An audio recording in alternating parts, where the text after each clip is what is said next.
Is there no hope for Clemson versus Pittsburgh this weekend? Is the season over for the Tigers? Has the bettors in Vegas finally caught on that Clemson can't improve on offense and now are the true underdogs, not only on the field, but also in the minds of Vegas?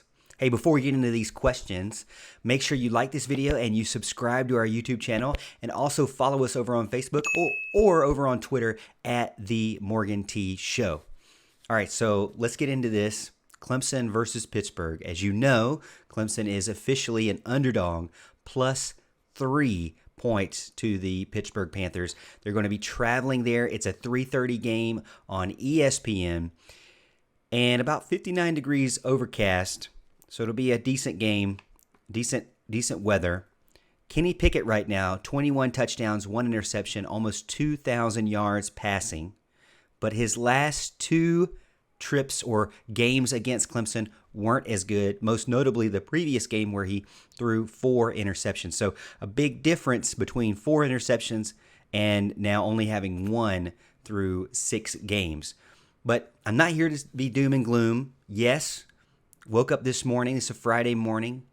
Woke up this morning and I saw where Joseph Ngata has been tested positive for COVID and he won't be playing. Another bad news for the Tigers coming into a game where it is a must-win for hopes for the ACC championship game, or to return to the ACC championship game.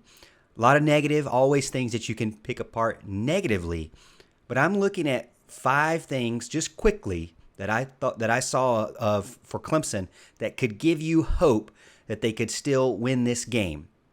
First of all, Pitt is a great defense. They've been getting better and better every single week, and so a lot of people believe that Pittsburgh and Clemson are the 2 best defenses in the ACC, and you can't really argue that.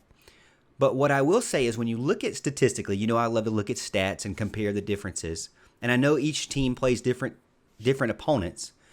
But Pittsburgh right now, one glimpse of hope I'll give you is that Pittsburgh has given up 13 30-yard plays or more.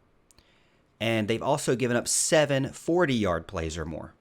Clemson, on the other hand, has given up 8 and 2, respectively. So half or less than half of what Pittsburgh has done. So there is a hint there that Pittsburgh can give up the big play. The reason why I say that's important is not because Clemson's offense is horrible and they'll never be able to get big plays, but it's important because if the Clemson offensive line can hold up long enough for DJ to make a deep pass, as I've seen in previous games, I went and watched the Boston College game from last year, he does better and he gets more comfortable when he can hit a couple of those deeper 30, 40-yard passes. I believe if DJ can get in a 30 or 40-yard pass in early, much like the drop from Justin Ross against Syracuse, if that would have been a big-time catch, if you notice, that's when the shorter passes start to become easy and more confident for him. I'd like to see Clemson open it up at the beginning, take advantage of this potential opportunity that they have against Pittsburgh's defense. Let's see if DJ can hit some deeper balls out there. Let's see if the offensive line can hold up, and see what DJ can do and get that confidence, almost from getting confidence from the long ball in order to now make confidence for the short ball. I know you kind of seems like it would be the opposite, but I feel like that's kind of how DJ's psyche is now that you kind of see what type of player he is.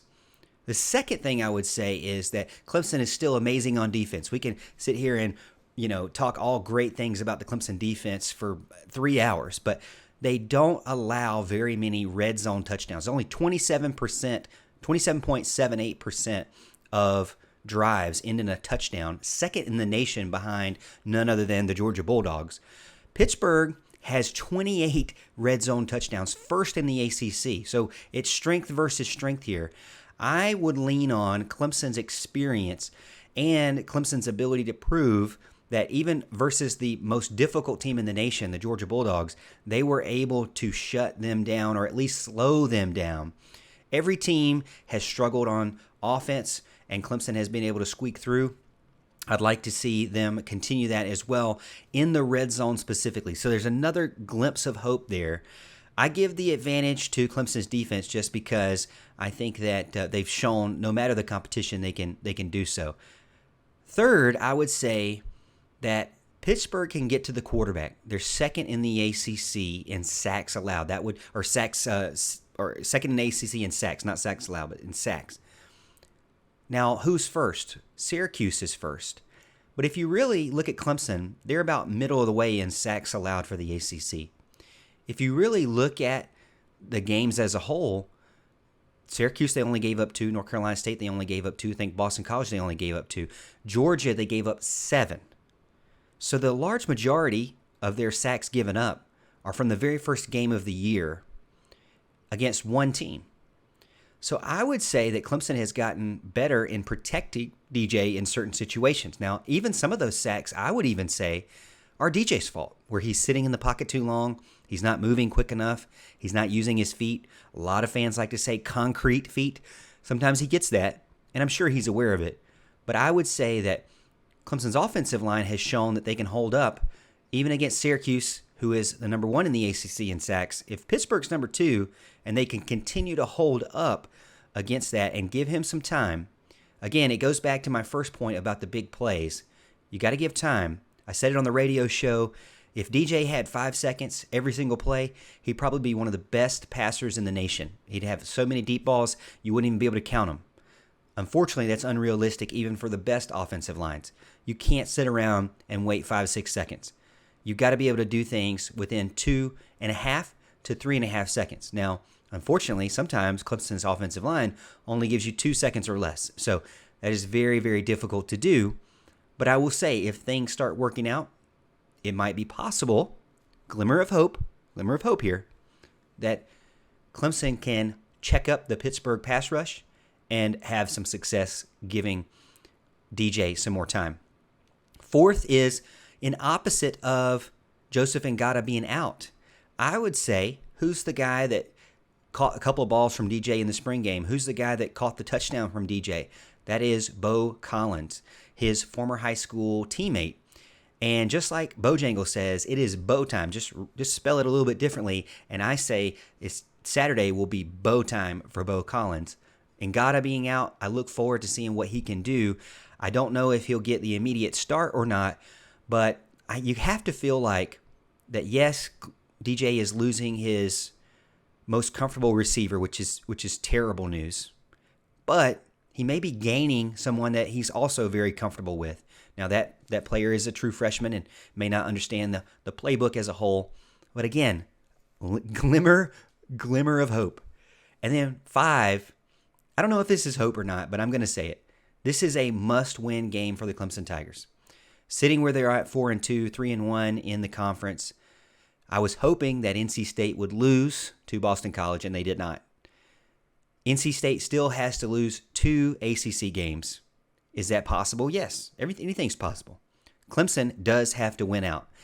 Considering that this game is one of those games they have to win out, then that is very, very important. They cannot afford to lose any games the rest of this season, especially ACC games for sure. So I would say that this team needs to rally around that and use that as a way to fight together and to continue to keep the hope. Even though it's slim, it's not as much as you would wish it would be. It's not as much as you've been used to. Man, many years Clemson has been able to just bank on winning every single ACC game. And this year is one of those years make you very grateful for the wins that they are able to get. Another thing Dabo Swinney said recently in one of his press conferences is that their running game has been getting yards per carry average better or as good as the 2016 team and better than all the other teams after that. So there is some signs that Pace and Maffa are a good combination for the Tigers and have been successful. Me personally, if you watch this channel, I have been high on Phil Maffa since day one. You watch his film, he looks like an animal. You see him out on the field, even in college now, and he is very good. Now, a lot of people say, why wasn't he out there on purpose or at first in the beginning of the season? It's not the coaches. I wouldn't say it's negative on the coaches. They were looking to provide a gap there between Will Shipley, who they knew was really good, and Phil Maffa, who was really good. If you keep both of them in the current scheme that they have where they don't play two running backs at the same time, if you keep both of them, then they're taken from each other's snap count. If you redshirted one, which that was what they wanted to do, then you would have an opportunity to kind of stagger it so that they wouldn't be eating up each other's scholarships, playing eligibility years. I actually, as I say that, think I would love to see Clemson do some more double or split running back, formations where they have Pace on the left and Maffa on the right. I think they're both electric and dynamic running backs and could be good in the receiving game as well, especially Maffa. Dabo Swinney, I think, tipped his cap a little bit. He said that he has been wanting to see the running backs realize, much like Travis Etienne did so well, realize that they are not needed in the blocking game and get out into open space into the pattern. That would be your middle of the field. That would be your flats. That'd be your short check down passes. They haven't really been able to do that because the offensive line has been struggling to hold up anything. But I think if that offensive line can, and those running backs can find those spots, maybe there is a check down opportunity for DJ to go to the running back. If you look back at that Boston College game, there were many stressful situations. There were many points in the game where one play decided whether or not Clemson was going to continue to drive down the field and score a touchdown, or the game was going to be over and they weren't going to beat Boston College that day. One of those biggest points in those games, or the key factor in those plays, was Travis Etienne open in space. If you go back and look at that game, DJ can be accurate if he can get settled in. The problem is he just hadn't been able to get settled in at all this year from the very first snap. We'll see what Clemson can do at the beginning.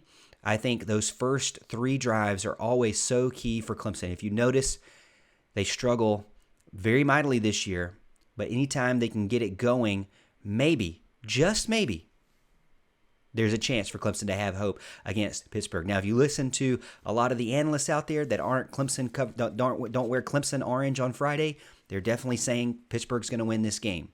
If you look at the Vegas line, Pittsburgh -3. Now, my first thought is go ahead and pick Pittsburgh because I've picked against Clemson every single week outside of the Georgia game, and they have not succeeded in beating the spread. And so I have won in those games. And I'm leading in the Roar Pick'em contest from Park National Bank's You Pick'em contest over on Twitter. I would say I'm going to go with my heart on this one. I know this is not very smart to do. You never bet with your heart. But with this being such a crucial ACC matchup for Clemson, to continue to have a meaningful postseason outlook for the Tigers, they must win this road game. All road games are difficult, but they got to keep in the hunt for the ACC championship game. If this game is lost, then they're basically at the point where it's time to get people experience. It's time to try to improve incrementally and start, unfortunately, building up for the bowl game and next year and finishing this season strong for those seniors, James Skalski and the like, but also preparing for next year and seeing how much experience you can get from those guys that will be contributing factors in 2022. All right, let me know what you think. Does Clemson have hope in Pittsburgh this weekend?